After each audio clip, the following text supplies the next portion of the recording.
Mrs. Macri, Michelle, and I offer our deepest gratitude for this extraordinary and warm welcome.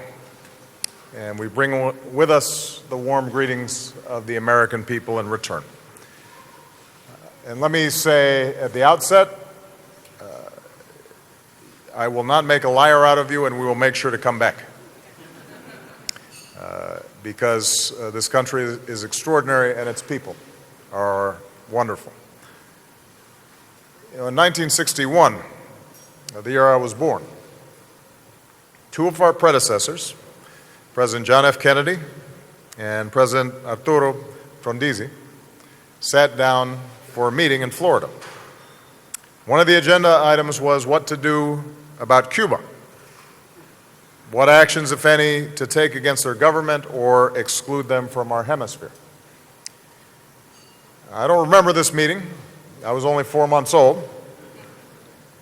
President Macri was just a toddler. But I mention this because almost 55 years and a lot of history later, we meet in Buenos Aires at a new and very different era in our hemisphere. I've just come from Cuba, where the United States' growing engagement there is aimed at improving the lives of the Cuban people.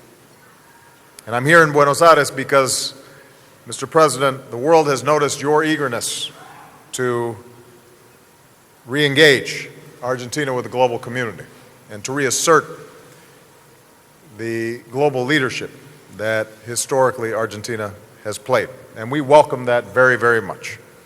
It's good not just for the region, but it's good for the world. I enjoyed very much our work together today, and I was extremely moved by the visit to the Metropolitan Cathedral. I was inspired by the young people who I interacted with, their talent and their optimism, and their vision for the future. I understand the business forum our countries held together was fruitful. It will lead to what we both want so much for our people, which is more jobs and more opportunity.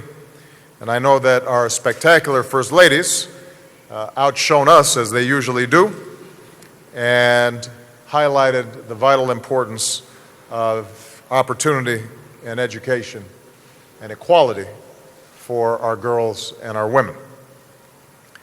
This has all been a great reminder that the people of my country and the people of yours have so much in common.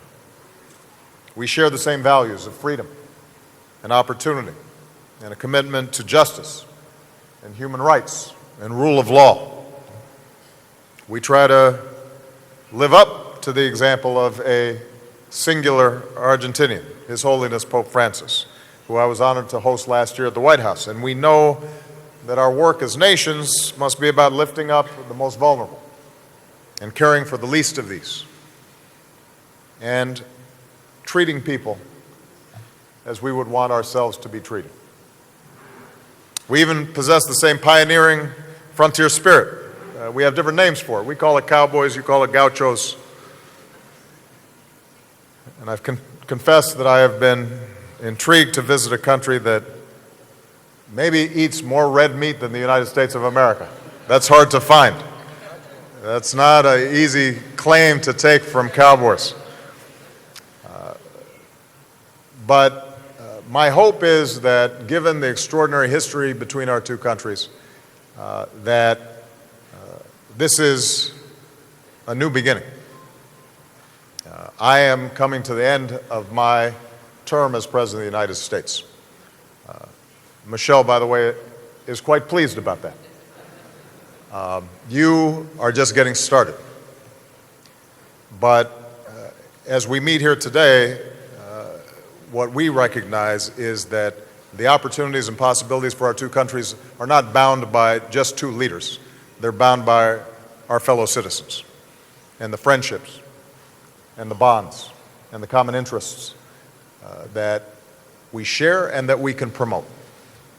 And if we do, that will be good for the world because both of our countries have extraordinary strengths, and because we are democracies, both of our countries have the capacity to learn from some of the tragedies and pain of the past. And that makes us, I think, uniquely situated to help to promote those things that we care about so deeply. So, in the spirit of renewed friendship and partnership and engagement, I'd like to close with the words of one of Argentina's great gifts to the world, Jorge Luis Borges, who once said, "And now I think that in this country we have a certain right to hope."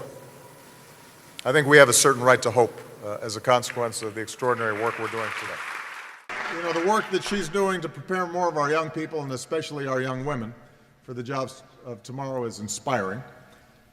I'm glad to hear that when Celeste visited the United States as part of the Young Leaders Initiative, she got to go to her first National Basketball Association game in Denver. I don't think Ginobili was playing, but I can confirm that he is not only a nice guy, but also one of the best players in the world and a proud Argentinian, so he is a great champion.